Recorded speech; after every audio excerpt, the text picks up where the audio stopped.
You're listening to a podcast from the Finnish Football Show.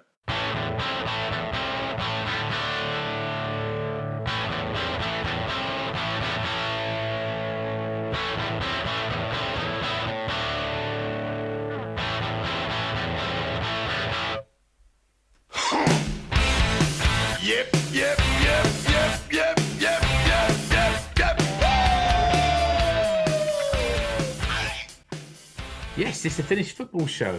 I'm Mark Wiltshire, joined today by Rich Nelson. Hi, Rich. Hello. And the main Veikkausliiga, the main series of the Veikkausliiga season is now kind of at that 30% stage. So we're going to kind of focus mainly on what's going on in the Veikkausliiga this episode. Who are the slightly surprising new league leaders, who are already struggling to catch up, and who are striving for that mid-table safety. To answer these questions, we're going to be joined by Ali and also by listener Jamie, who are going to talk to us about their teams, which is HJK and Ilves, respectively. They're not here, so I did a bit of extracurricular, Rich, and got on the Zoom with them this afternoon, and we'll edit them seamlessly into the show. I guess your license fee's paying well for this, isn't it? Yes, exactly. And we'll also take a look at the Suomen Cup. Now we're heading into round 5, and got a little fun experience that I had following the local Suomen Cup games around here. I'll tell you about 4 games and 4 home defeats when we get onto that. But I reckon the referee's blown his whistle, and we'll start with the Veikkausliiga. And I think we'll go through Veikkausliiga, Rich, and run that up until the ads, and then we'll do some selling, and then come back and do a bit of Suomen Cup and other bits and pieces at the end. Beautiful. So we're recording this on Monday, 29th of May. There was a Veikkausliiga game yesterday, I think, or Saturday, which was Mariehamn 0, HJK 0. And that leaves the table at the moment. Well, it's quite uneven, the number of games people have played. And maybe we'll talk a little bit about that shortly, Rich. But currently, and this gives me great pleasure to say this, in first place is SJK with 20 points from 8 games, 6 wins, 2 draws, no defeats, and only 2 goals conceded, as anyone from the club will tell you anytime they write something on social media. But I think everyone's kind of rightly proud of where things are going at the moment. In second place right now, well, second and third, HJK and KuPS with 10 games and 19 points each. And I think the goal difference is... Yeah, HJK got, I think, is it 5 better? Yeah, that's right. Plus 11 against plus 6. So it's pretty tight up there. And then there's a bit of a gap down to Oulu in 4th with 14 points from 9, and Honka in 5th with 12 points from 10. And maybe we'll talk about some of the other places when we, rather than me reading a list of names and numbers. Rich, do you want to start? We tried to get this new format going. So, listener, if you are a follower of one of the Veikkausliiga teams, particularly like watching the games regularly, and you've got something that you could bring to the show about your team, then join in. You know, we put a shout out about this in the Facebook page and the Facebook group. And that's why Jamie is joining us this time to talk about Ilves. But we want others, any of the other Veikkausliiga teams, so we get a little bit more of a personal connection rather than us just reading stuff from the internet and parroting it back to you. So, but maybe Rich, we'll start with KuPS, because the season started really badly, but something's clicked. Yeah. So the first, well, I mean, I talked about it before. I think after the winter and losing Simo Väyläkärki, and his assistant Pasi Tuti stepped up or was given the job as coach. Lost to and drew of one of his 3 games in charge, was summarily sacked after 3 games, and did a very fine interview with Helsingin and Sanomat, with lots of photos of him walking around Kuopio looking really sad. like a music video from the 80s. I think I said it looked like a Richard Marx video. But Yanni Honkavara came back. He was the coach of KuPS when they won the title in 2019. He left KuPS to go to SJK, funnily enough, and had 2 reasonable years there, and then got sacked. I think so. Yeah, he did okay. And he was on the. Well, he got SJK back into Europe. Yes, he came for third. example, at the end of his second year. So yeah, so he did something and then came third at SJK, and he was working at the FA as a kind of coaching coach, basically. And he came back in and straight away, and I suppose fortunately as well, Urho Nisila, who'd returned to the club from Korea, was then match fit at the same time.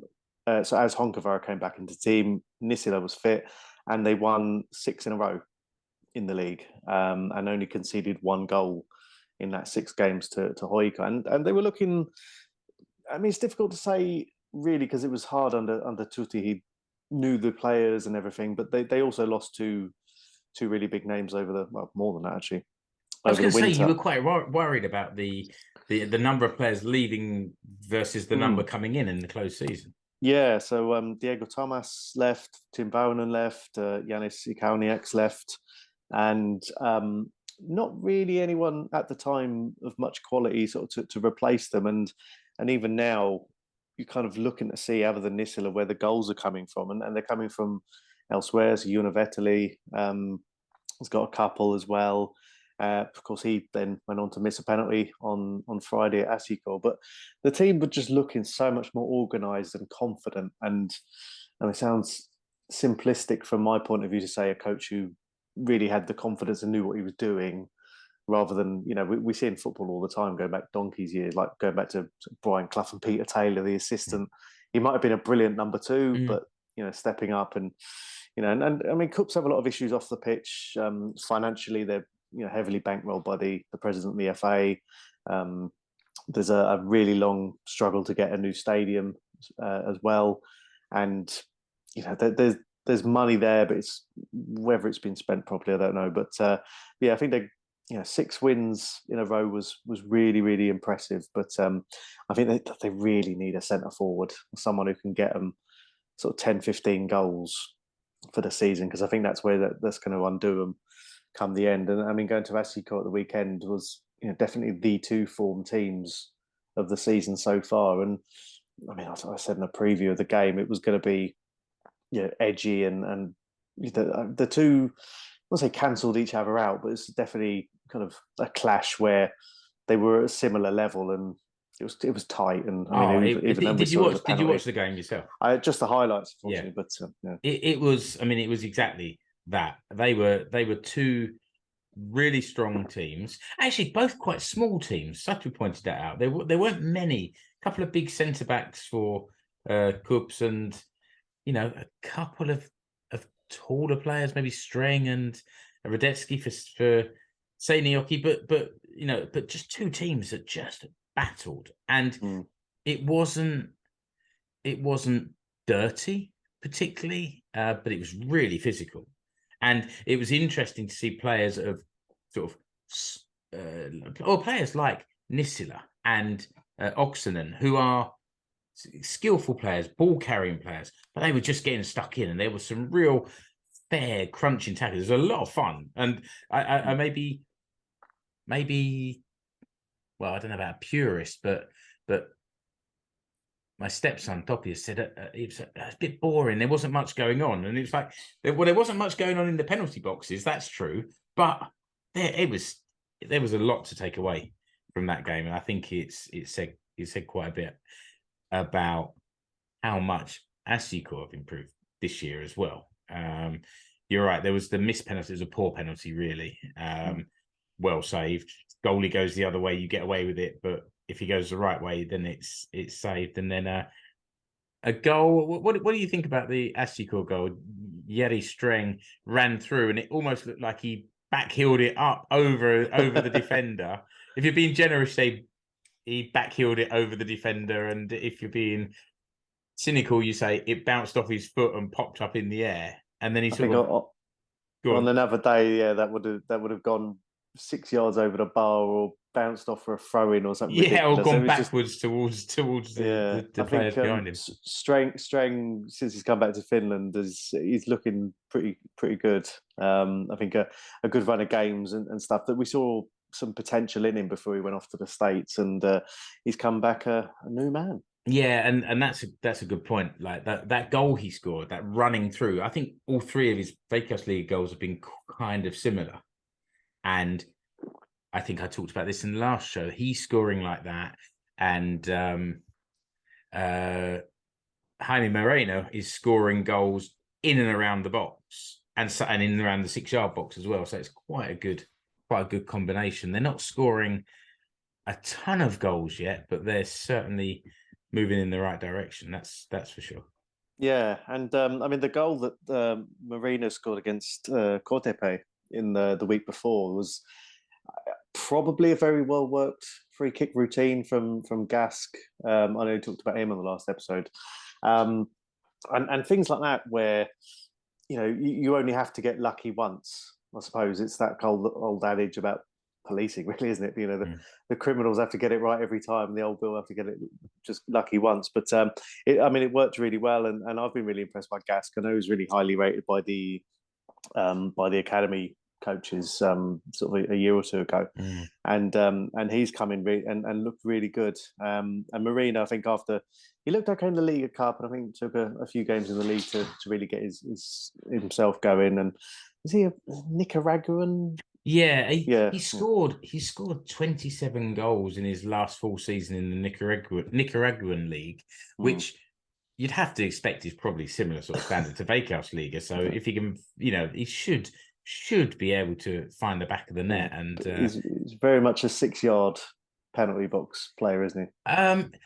As a finisher, yes, but also he works ever so hard around the box. So they're closing down. I mean, this is clearly Joaquin Gomez theory. Now we seem to have moved on a little bit to SJK. If you got anything else to bring about KuPS before we do that? No. Okay.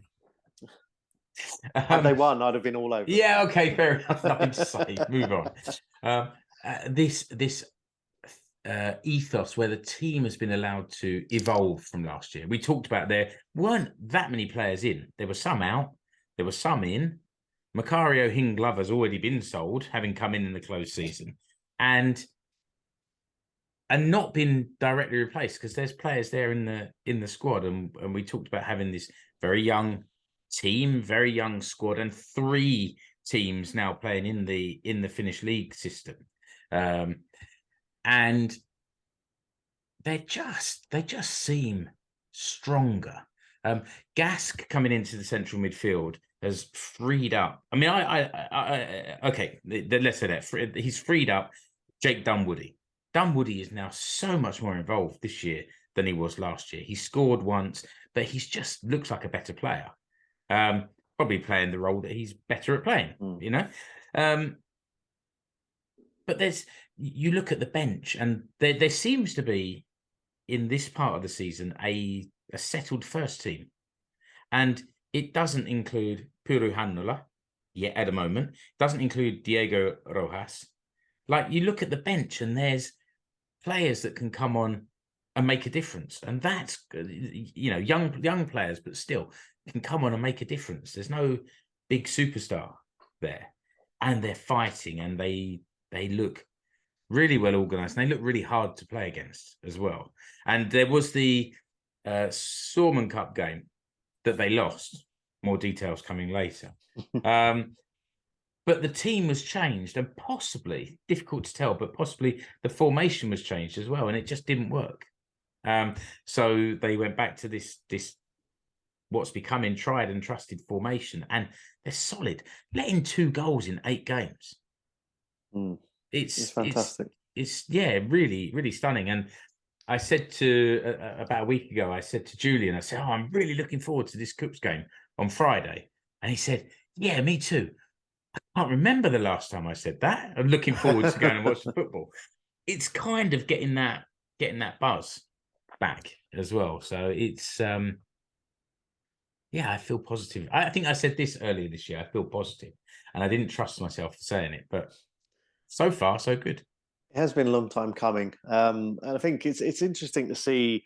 And again, my other hat on. Yes, I'm an Arsenal fan, and you're seeing a lot of parallels. And I don't know if this is a culture thing in coaching, and I guess coaching. The bright coaches these days all seem to be Spanish, whereas at one point there were other nationalities. And Kenny Gomez has taken on certainly a lot from the kind of outwardly anyway. Like he's acting like Mikel Arteta in the way he speaks, the way he acts in the press and publicly, and even he did a tweet. I think it wasn't after the Cups game; it was after one of the other ones they won, and it was very much this kind of 3-word mantra. Yeah, in a way that Arteta has, commitment, passion, and all that stuff. The club has 5 words, and it's like relentless, horrible, family. Horrible, that was it. Yeah, and I think he's tweeting that, and every time the team, and it's again becoming like a one for the kids here, like David O'Leary's Leeds back in sort of 20 years ago. It's like, oh, my young team, and every tweet is youngest team in the league, league, and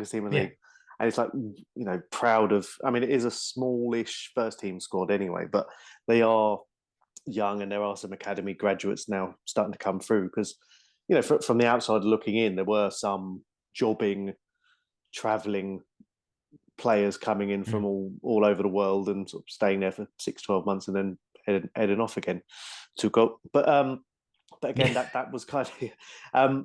But he really seems to have got this kind of system in place, and I wonder if that's how they managed to get an Arsenal player on loan.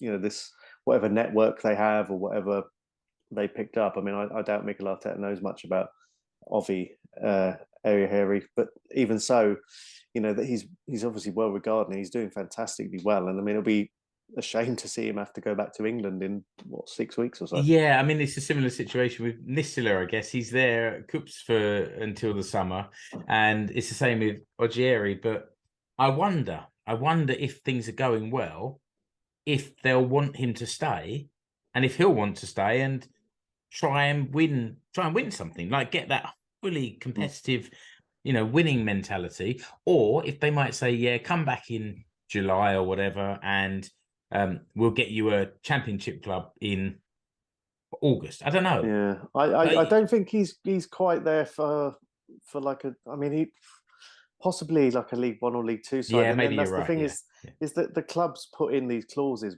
in loans where they have to play. Yeah, certainly in league matches anyway. And I mean, he's come in and yeah, I mean, again from the outside of that first couple of games, he looked like, oh my god, he's used to playing non-league in England. Was it Chelmsford? Chelmsford, yeah. But again, coming to England, coming to Finland, and remember the year that SJK won the league, and they got was it Allen from Liverpool? Yeah, that's right. It's a similar kind of comparison. I was thinking about that. Alan de Souza. Yeah, and he came in for 3 or 4 months, and it's just plenty of jokes about Alan key to title and all that stuff. But it was just, he came in and didn't go on to do an awful lot else afterwards. After he went back to Liverpool, but even so, I mean, it was just that little burst of the professionalism you get from an elite club and all that. And I think it will be interesting to see what happens. I mean, it's not a one-man team, and as a goalkeeper, they'll find another one. But I'd have to say, Rich, I still don't know if he's a good goalkeeper, because the defence has been so tight.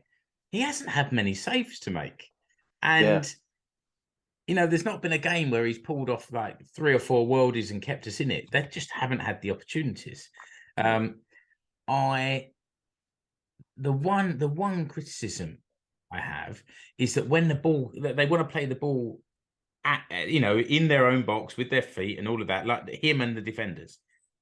And often he seems to stop the ball dead. And then it's like under his feet. And I get nervous that he's going to get closed down, because it did happen in a couple of early games. Yeah. Whereas you want, the ball comes to you, keep it moving, move it away, and, you're not going to get it stuck. But it's a minor thing. But I don't know. He could be very good. He's going to go away from Seinäjoki if he leaves in July with a really good record behind him. And I don't know. I haven't seen him make many saves. I mean, as an Arsenal fan, I mean, he's not going to come back and get in the first team squad, but you kind of think, what's the benefit of him coming back to England and playing for, I don't know, it's going to sound horrible to someone, Leyton Orient, for, unless he plays in every Leyton Orient game, then might as well keep him where he is at a team that's top of the league and playing, and then get to November and then come back. Then, he may have, it's looking likely. I mean, HJK should get in the top 3 at the very least.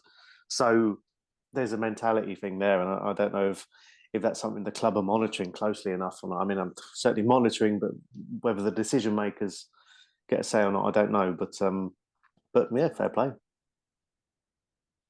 Talking about the top 3, HJK are obviously there at the moment, in between HJK and KuPS. And Ali's not with us this evening, but I caught up with him earlier today, and he's going to give us a bit of a summary on HJK's season so far. Ali, over to you. Thanks, Mark. It's been a mixed bag for HJK so far this season.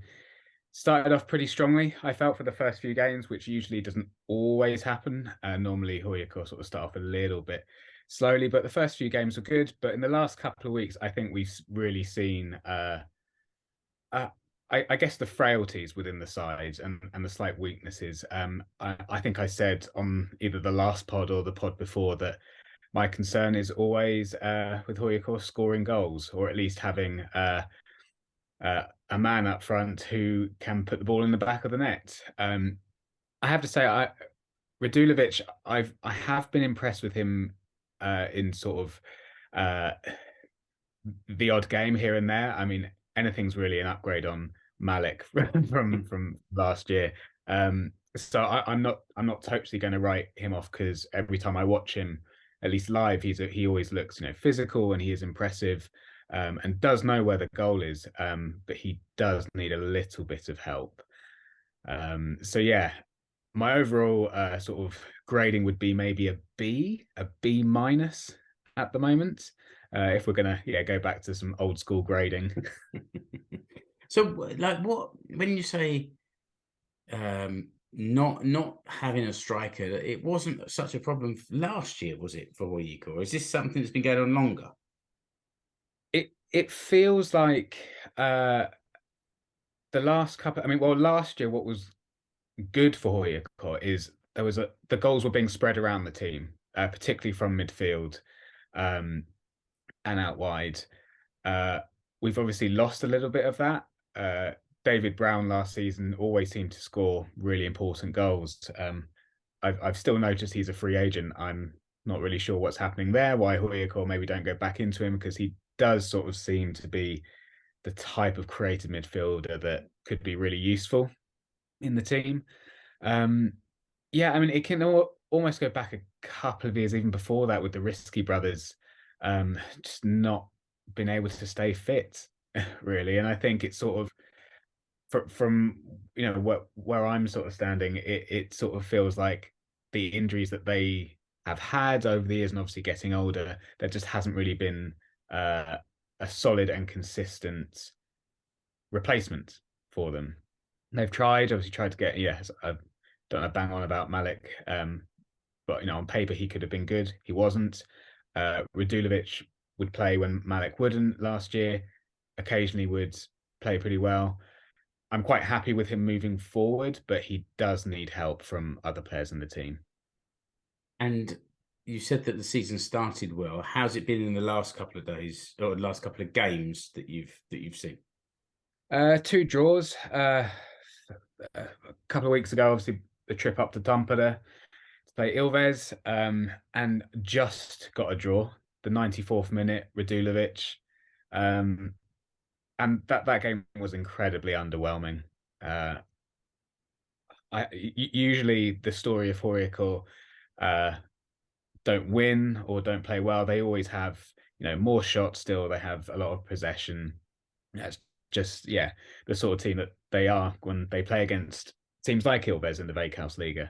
But you look at the stats, and it was so underwhelming, and it wasn't even our HJK got what they deserved. I mean, they probably didn't deserve to lose the game, but I mean, to get a 94th minute winner at Ilves, there's certainly some kind of alarm bells ringing there.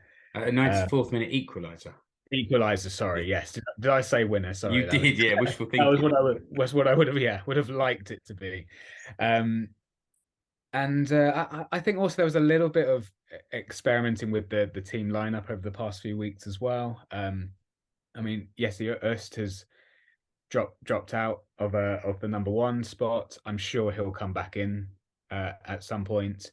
And then, yeah, most recently the trip to Mariehamn, 0-0.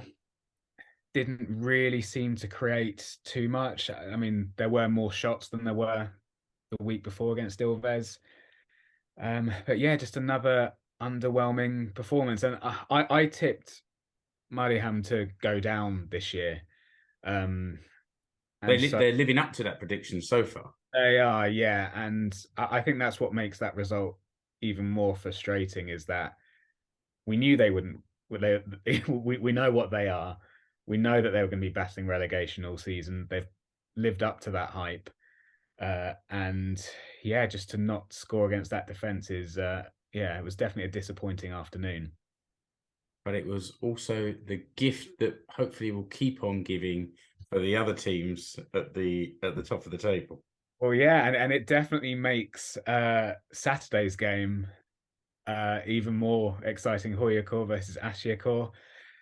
I mean, it's not quite, the title decider at this stage of the season, but I think it's going to be really interesting to see what happens in that game, because HJK need at least a performance. I'm not going to say that if they lose that it's a club in crisis, not at all. But your team, SJK, it's a point ahead, but with 2 games in hand at this stage of the season, that's looking pretty healthy. So I think for HJK, it's really important that they go into that game, give a proper performance, because the performances have dipped in the last few weeks, and definitely not to lose that game. Yeah, I mean, a win there for SJK would put them 4 points ahead of HJK with 2 games in hand. Sorry, so it's a decent position. Obviously, HJK have got European football starting soon as well. It's not the best preparation. Yeah, and that's been my worry this season. Is last year it was such a great European adventure. Getting through 3 or 4 qualifiers, knocking out some pretty decent teams, and competing in the Europa League as well. I mean, I was at 2 out of the 3 of the home games, and HJK really raised their standard, which is a really positive thing, not just for the club, but also for Finnish football as well. And something that, hopefully other clubs can look at and be like, no, do you know what? We can compete against, the Romas, the Real Betises, etc. This year, I am a little bit concerned about even getting to the Europa Conference League. I don't think the team is playing particularly well. I think, obviously, we've highlighted the lack of goals, but I think we're still lacking someone that can dictate the play in the midfield. I mean, Hetemai can do it, but I mean, he's about 55 now, isn't he? So I don't really want to rely on him. Lingman is obviously back, hasn't really got going yet, but I trust Lingman that, if he does get a good run of games under his belt, that he could be that player that could take the game by the scruff of the net. But I will be at all the qualifier games in the summer. Hopefully there'll be more than 1 or 2, because I think it's quite important for HJK to really give those European qualifiers a good go. It's also important for the rest of the Veikkausliiga that they don't earn too much money and try and stretch away from the rest of us too much. So obviously the Finnish Football Show will be cheering on all the Finnish teams to go as far as they can in Europe. But the SJK fanning me hopes they don't get too far ahead also. Yeah. Okay, Ali, that's perfect. Thanks a lot for getting together a little bit earlier in the day, and we'll see you on the next episode. See you, Mark. Thank you. Okay, so yeah, as I said, I want all of the Veikkausliiga teams to do well in Europe this year, but I don't want them to get too far ahead of the pack. Rich, how are you feeling regarding the other Veikkausliiga teams that might be going into Europe or are going into Europe this year? I'm surprised with Honka. They lost two of their best players in the winter in Modesta and Sadiku. They're very on and off at the moment. It's they signed Roman Eremenko. He got sent off on his debut against Haka, and then they went to Oulu and won quite impressively, and then they lost to KuPS at the weekend. It's difficult with the money that came in for those players, and Honka, when you compare them to where they were 9 or 10 years ago when they effectively went bust. This is a much more solid team, and whatever their ownership structure is, it's hard to say. But there's a lot more going for them than there was. But there isn't anything like there was last year. And I think going into Conference League qualifying, when you look at, KuPS are going to the second qualifying round, but Honka and Haka are going to round one. It's not very promising because Haka have the same issue. They lost Lee Irwin in the winter, replaced him with Juan Lescano, the Argentinian, who's scoring goals. But other than that, they're not really pulling up too many trees either. And you kind of think it's difficult to look at them and think, again, I haven't got the list of potential opponents in front of me. I don't think it's been finalised yet. But even so, Honka and Haka are really going to have to pull themselves together in the next 6 weeks or so if they're going to have any chance of getting through to the second round. Yeah, and I think as Ali was just saying, HJK's season is very hit and miss, and they really need to get firing to be competitive even in those first games, let alone trying to push themselves through to group stages of whichever competition they might push through to the group stages of, whether they're Europa League or conference group stages. I think for me, KuPS has been one of the pleasant surprises so far, in that they're currently sitting 8th, 2 wins, 3 draws, and 4 defeats, 9 points out of 9, and like you said, causing problems for the teams that are around them, and staking a claim already to be sort of safe and mid-table, albeit it's a very early stage of the season. Yeah, they made a lot of signings over the winter, but wasn't there a connection with a club somewhere else? Venezia, yeah. So yes. they signed some sort of partnership with Venezia, and they took 3 players on loan from there. And to be fair, when they were up last time, they didn't do much at all, really. They were pretty poor and went straight back down. But they were already getting points on the board, and benefiting so far, at least from teams below them not being particularly well. But they have played 9 games compared to Inter have played 6 and last year have played 7. So until the fixture list kind of evens itself out a little bit, we don't really know. But as I say, points on the board, a point a game isn't dreadful. And yeah, they've won a couple, and I don't know. It's nice, they're a club from historically fairly strong, and yeah, last time it was quite painful to watch them last time. But at least now they're giving it a bit of a go. Their social media game is pretty good as well, so it's nice to see that kind of creativity. If it's on the pitch as well, then fair play to them. And the game that you mentioned before, where SJK won 2-0, but that wasn't an easy win. It felt like a well-earned win and a really valuable win at the time. That's for sure. Yeah, well, they held KuPS and HJK to draws there. KuPS was early in the season when KuPS were not as good, but HJK was only 2 or 3 weeks ago, and that was a 3-3. And yeah, KuPS gave them a really, really good game. It was a young HJK team, and I think they had a few issues that day, but even so, they gave them a good old run around. You mentioned Inter, whereas HJK and KuPS and Honka have played 10 games. Inter have only played 6. I've heard of slow start to the season, but it doesn't normally mean literally slow playing the games as well. Well, no, their stadium was the pitch was being relayed, and there was some work done on the ground. It only reopened sort of in the middle of May. I don't know who's in charge of planning, but it's all decent pitch and undersaw heating and that, and proper. I mean, the stadium does hold UEFA games, not the under-21s as well, and it's looking pretty decent. But since they've come back from their break, I mean, the first 4 games were all away from home. But yeah, they drew a Mariehamn, which is a bad result, but then they beat Hacker at the weekend quite comfortably. Darren Smith got 2. He did quite well at Honka the season he was there a few years ago. And it's weird because up until then, Inter had lost 3 games of their 4. They had one at KuPS, but under Jarko Viss, everyone thought, oh, well, he's a seasoned manager, very experienced, but we didn't actually know how good they were. And now we're seeing that, the fixture list was not kind to them in that first 4 games, away to KuPS, away to SJK, away to HJK. But, I mean, they'll literally be also legitimately looking at top 6 minimum. And if they can get a good run, they've got some good young players there. And if they can get a good run, I think, and Viss can really get them going, because under the last couple of coaches, they just looked again like jobbing players doing the rounds in Finland. There's some established ones, but they just didn't look like they really cared and were looking for the next move.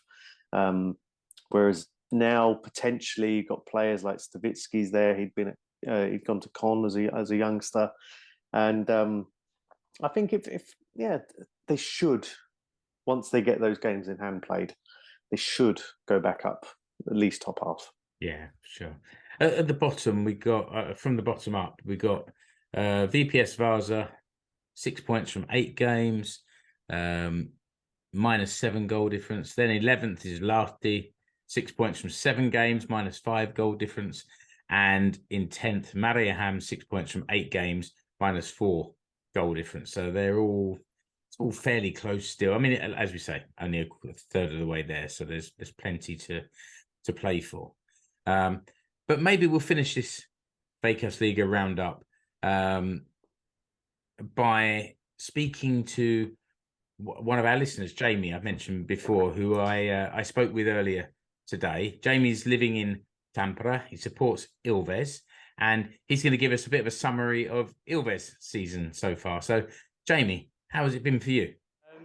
It's been mixed, which, bearing in mind how we finished last season, is not such a bad thing, actually. The form at the second half of last season in particular was relegation form. I've actually arrived in Tampere. I've been an Ilves fan for about 10 years or more, but I arrived in Tampere in June last year, and in the 9 or 10 home games I saw from June in the middle of last season through to the end of the season, I didn't see us win once. So it was real relegation form last year, and some real iffy performances, and things didn't look so bright. And this year there's definite improvements. Safely mid-table, I think 1-3, drawn 2, lost 3, scored 8, conceded 7, so like as mid-table as you can get. But as mentioned, compared to the end of last season, there's a step in the right direction.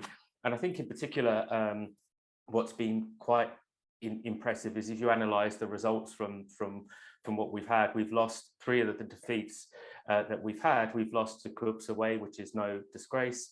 SJK away, which is no disgrace either, bearing in mind how they're doing, and to Oulu at home, which was disappointing because we were up in that game, but we went down to 10 men and conceded an unfortunate last kick winner for them. So if you look at that, it's no disgrace at all. Still finding our way on the pitch a little bit, not a huge amount of goals, but new signings, and things are looking in the right direction. So these are new signings that came in the closed season, or have some still been joining recently? In the closed season, there was some signings. We brought in particular, the 2 impressive players from KuPS, Santeri Harola, who was an ex-Ilves player, and Otso Virtanen. Santeri looks really impressive, a dangerous winger. He's take people on decent crosses. He's had a few goals and a few assists already, and I really like the look of him. And also looks a really solid keeper, actually. He gives me the impression of someone that could be a number 1 for a few years to come, similar to what we used to have with Mika Hillander, actually. He's at the age where he's at his late 20s, probably not going to get a foreign move now. and I think I can see him being a number one for a number of years, and the type of keeper, barring injury and loss of form, could be playing every game of the season. He looks really solid. There's been I might not be pronouncing this name correctly, but a really impressive defender stroke midfielder that we brought in from France. His name is, what is his name? Saidine Ndiaye. He's listed as a defender, but he looks to be playing just in front of the defence as a defensive midfielder. Makes a few errors. There's been a few kind of loss of possession in dangerous areas, but he's actually really, really good on the ball.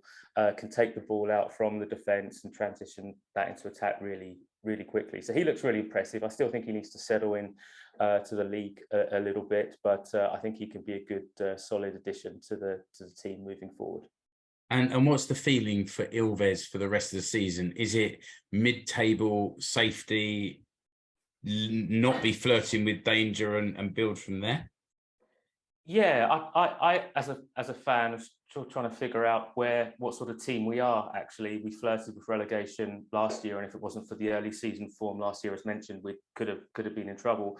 Still trying to figure out what sort of team we are. We in my time supporting Ilves have been fairly consistently top half. Won a cup in 2019, had a top 3 finish, and were a team that could beat anyone on their day. And over the past few years, with some key player sales and also moving away from our home of Tamala to Ratana, which is a bit of a soulless open bowl, especially when it comes to football, our form's been decreasing a little bit. So still trying to figure out the answer to that one. But for this year, I'd take a solid mid-table, hopefully top half of the table.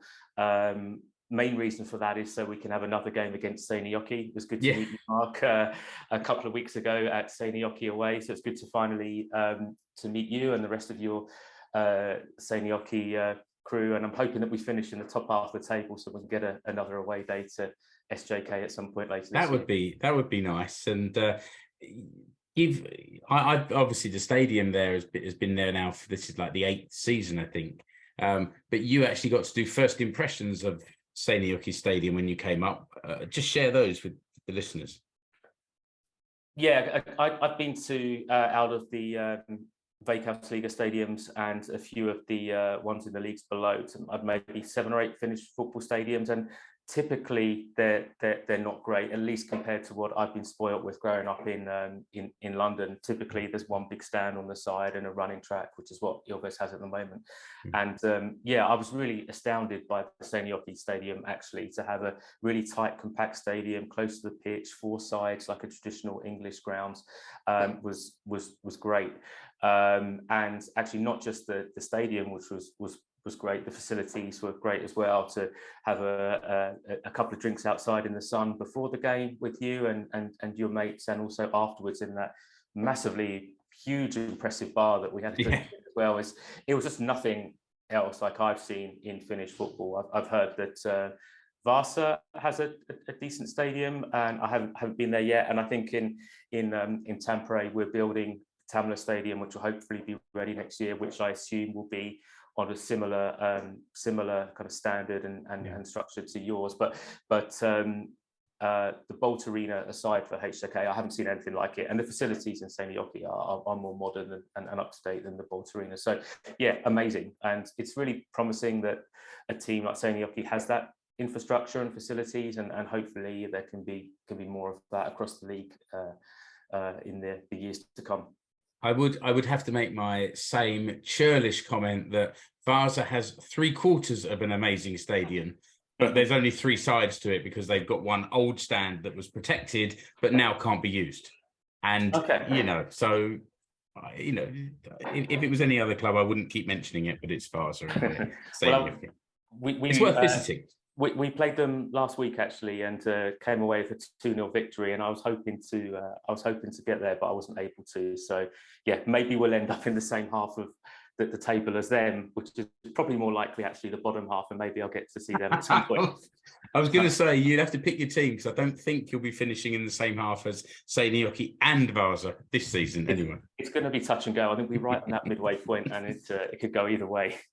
But no, I'm over this season and the next season. I'm planning to go to all of the stadiums. Been to, as I said, most of them, or at least half of them now, and looking to go to the others. So I'll be able to report back on how they all compare to SJK's amazing stadium. Sounds good. Thanks, Jamie. And can you do one more thing for me before you go? For all those that are watching the video, can you just stand up and show your T-shirt? Get in there. Jamie's sporting one of the new Tampere T-shirt in Ilves colours. And I think you and I are the only people in the world, Jamie, that have 3 iterations of the Finnish Football Show T-shirt. So I'll give you a manly fist bump. Fist bump, but then we need to ask why Keke, Rich, and Ali and the others are a bit further behind. And you get great deals. They have the sales on the sites, and yeah, everyone get out there, buy them. They're great. That was all non-scripted, and probably from there we'll go into our ad break where we'll show you one or two other designs. But for now, Jamie, thanks a lot. Welcome back on again to do this in the future. It'd be good to have some more voices, and you're very welcome back. Thanks very much. I'll report back on all of the grounds that I'm going to. That sounds good. See you soon. Take care. See you. Okay, so like Jamie just showed, we got the new 2023 FFS team colours T-shirts. I thought I'd choose Lahti because I've got black and yellow. Jamie's got green and yellow, so I thought I'd go with a little bit of something different. And you can see the logo there with the Finnish Football Show logo in the background, and then the name of the town, not specifically the clubs this year, but the name of the town. And what it's also showing at the top of the screen here is that there's a discount. Now, the chances of this podcast and video being published by the time that price discount is still valid is pretty slim. But maybe, Rich, you could tweet this out after the recording and give people a chance. Yeah. And if anything, it just goes to show that the prices regularly have these limited time offers. We don't control the pricing. It's done with TeePublic. We don't have the shirts. TeePublic will print them when you order them, charge you, and we get a little commission on all the sales that go to just help with the running of the show. And this shows the classic T-shirt, but you've got all sorts of things here, all sorts of different shapes. And then if you scroll down, there's other products there as well. You can get yourself a nice FC Lahti hoodie. More interested in the team, but that mug looks quite nice. The mug has disappeared. But yeah, it does with the new logo wrapping around the whole product. It's all gone. Maybe that's a good point to stop sharing my screen and let you tell a little bit about the buy us a coffee. Yes, buy me a coffee. We do have the links on the website and on the Facebook. It's in the blog post as well. Yeah, blog post. Yeah, you don't get a T-shirt, but you do get our undying thanks, and it's a little contribution to what we do. We've had some very generous ones in the past. Normally, the equivalent of what was a cup of coffee a couple of years ago, pre-COVID and credit crunch and all that. But yeah, and it just goes to pay for, even we talk about the website, the Zoom that we use to record these, and the interviews that we have every now and then, the Instagram stuff that Keke lovingly curates. It doesn't go on buying us trainers or anything, although someone did contribute towards me buying a new telly, which hopefully I'll have by the end of the year. But yeah, it's a nice little thing. I mean, we talked about Patreons and all that stuff, but yeah, we don't want to hide anything behind paywalls. So yeah, every little helps, as that shop used to say. And if anyone wants any guidance onto what buying a coffee, kind of how much they might want to donate through Buy Me a Coffee, I went to one of the better coffee shops in Seinäjoki the other day and had a large cappuccino and a slice of key lime pie, and it cost €11.60. Oh, blimey. Yeah, quite right. So If you want to buy a coffee, buy me a large cappuccino from Seinäjoki Town Centre. That would be lovely. Thanks very much. Okay, let's crack on with the second half. And I just thought we'd have a bit of a catch up on the Suomen Cup. The Suomen Cup now is in a stage where it's a little bit more manageable, and you can kind of track who's playing who. And I've clipped some graphics from the Palolito website, put it all in the blog post that accompanies this episode, so you can see the scores.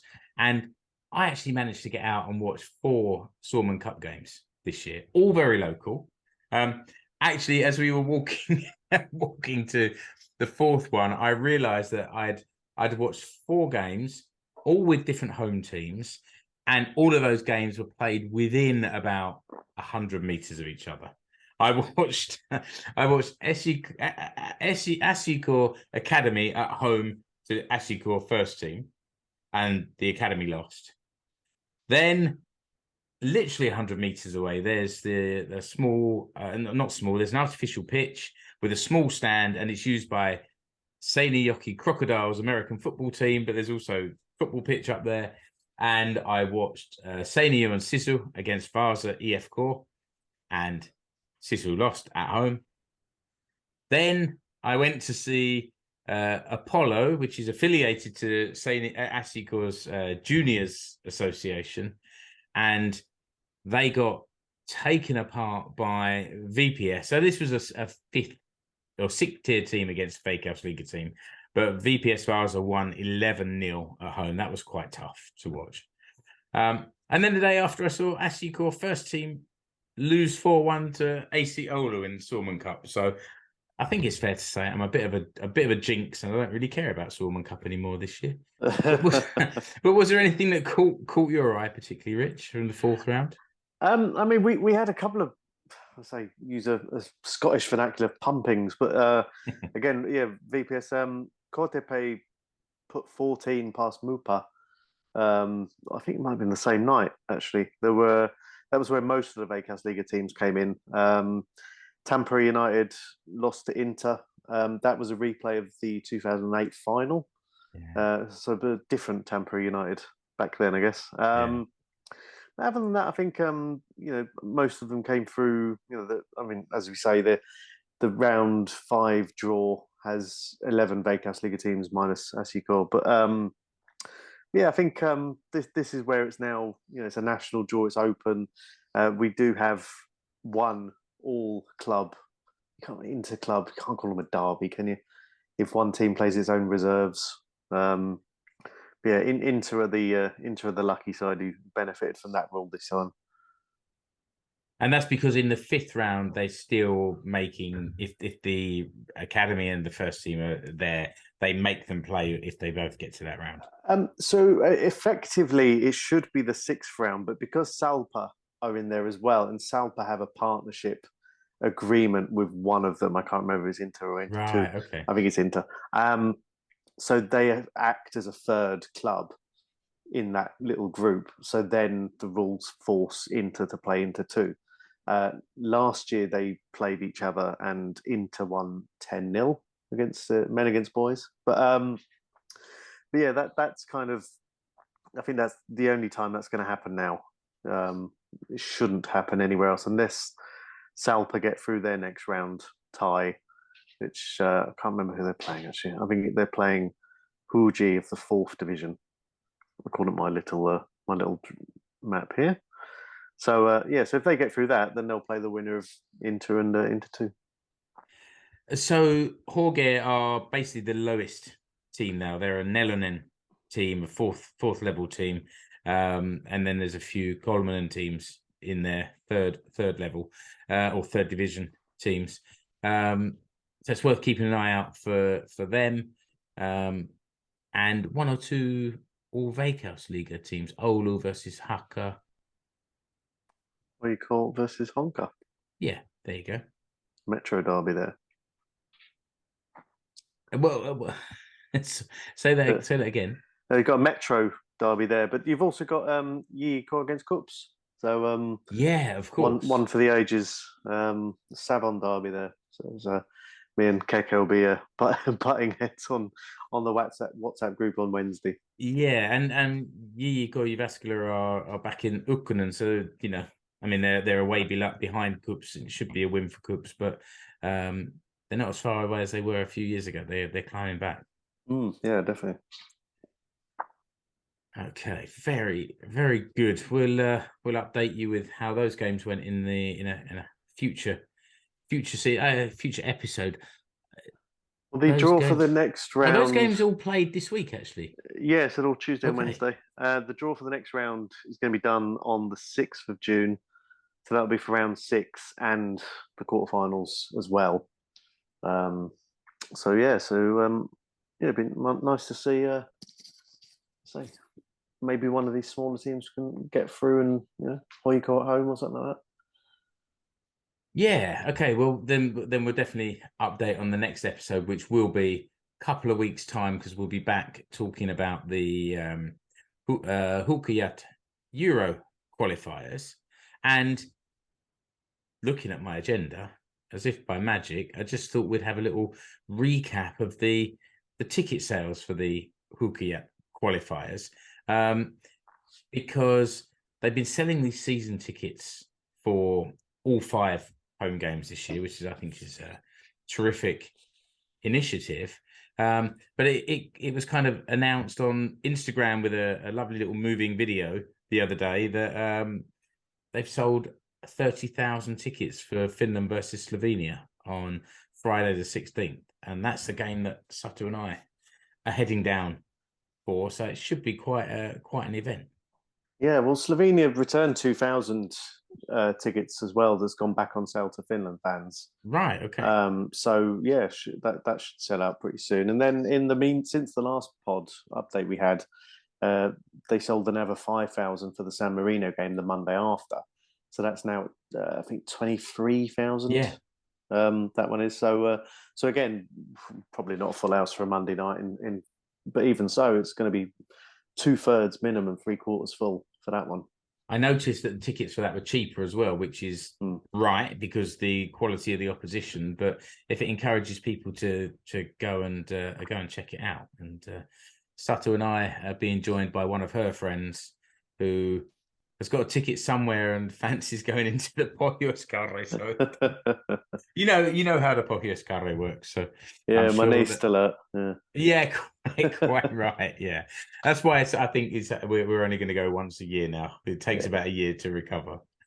But it's great. It's going to be good. We're gonna be back probably, I guess, in a couple of weeks' time to look forward to those fixtures, do a bit of a preview, and hopefully entice Mark Hayton out of hiding to come and talk about the Finnish national team as well.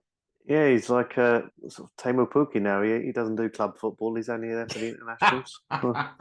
Yeah, that's true. And yet he has the knowledge that we need for those episodes. So,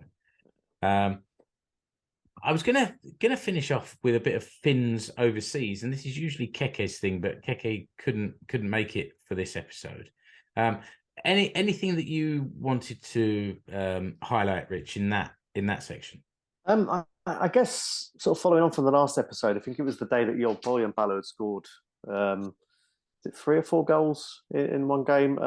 Venezia actually made it into the playoffs for Serie B promotion, and they missed out. I think they got knocked out in the first round on Friday. Bojan Palo ended up being, I think, almost the top scorer, but he won Player of the Month 2 months in a row. Jesse Joronen also played and kept a few clean sheets over the year. So fingers crossed next season, if they get a better start, they might have a better crack at things. Other than that, Pukki's not had a new club yet. Any thoughts about that? I don't know. I mean, I think he's still probably not the right time to come back to Finland. No. I think that might be another year, 18 months away. I think. Do you think he could do a job for? But bearing in mind, he'll be leaving on a free transfer. Yeah, and he scored. A couple of years ago when he was a couple of years younger, but he scored 10 or 12 Premier League goals. Is he worth a punt for a mid-table Premier League side? On honestly, I doubt now. I think that at that age, I think they'll be looking, if they're going to be putting someone in the squad. Essentially, he's not a homegrown player either, which I think would count against. I think that's something that a lot of clubs look at these days. But he's been there long enough. He's almost homegrown now. Norwich grown, yeah. But well, they'll take credit for it anyway. Yeah. But I think I think for Boogie, maybe again, just not really the right time of the calendars and stuff. But you kind of seem like he'd do, America, Australia, that kind of English-speaking league, maybe for a year or 18 months. I don't know how it would work out in terms of timings. I think Australia's just finished, actually, so that might not work. But I think, he's still got probably somewhere else in him before. I mean, it's almost certain he'll come back to Finland to see out his last. I think he's got one more move in him somewhere for a short-term basis. Back to his hometown club? Either that or HJK, I reckon. So, yeah. I mean, it'd be nice to see him in KuPS, but hopefully they'll be in Veikkausliiga if he does. Yeah, well, yeah, that's true. Yeah. But other than that, I think, Leverkusen got knocked out of the Europa League by Roma in one of the all-time great Jose Mourinho robberies. I think they had one shot on goal. List. Yeah, one shot on goal in that whole game. Other than that, I'm sorry, this is normally Keke's remit. Yeah, sure, it's fine. He's off remit. I mean, we'll just direct people off to the Instagram page. Exactly. Yeah, there's a link there. The Instagram page is well worth following for your updates and your news on Finns overseas. And I don't know. I think Rich, that's been a pretty tidy update. And by the time I edit in those other boys, this will be another good hour's worth of quality Finnish football content. Oh, someone get that in your ears. Yeah, exactly. Thanks for joining me tonight, Rich. Hey. And listener, until next time, which will be in a couple of weeks, thanks for joining us on the Finnish Football Show. Bye-bye. Bye-bye. You've been listening to the Finnish Football Show. You can find us online at finishfootballshow.com. Remember to subscribe to the show wherever you're listening or watching. You can follow the Finnish Football Show page and group on Facebook and also on Instagram. See the links in the episode description. You can also connect with the 5 hosts on Twitter, @Explore Finland, @FC Suomi, @Escape to Suomi, @Kekkimuleri, and @Mano99. Links to the Finnish Football Show merch stores are also in the episode description.